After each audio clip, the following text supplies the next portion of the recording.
ప్రభు యేసుని నమ్ముకున్న మరణము ఒక గొప్ప భారం. ఎవరి చావు వారే చావాల్సి ఉంటుంది.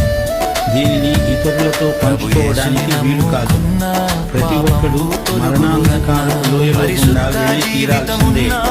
ప్రతి ఒక్కడు ఒంటరిగా వెళ్ళవలసిందే. మరణం అంటే చీకటిలోకి ఎగిరి దూకేయడం అనిపిస్తోంది కదూ. ఈ లోకం మనది కాదు, మనతోటి ఏమీ రాదు. ఈ లోకం మనది కాదు, మనతోటి ఏమీ రాదు. ఇది అంతా గాలి మూట, ఇది మనసున బట్టని మాట. ఇది అంతా గాలి మూట, ఇది మనసున బట్టని మాట. ఈ లోకం మనది కాదు, మనతో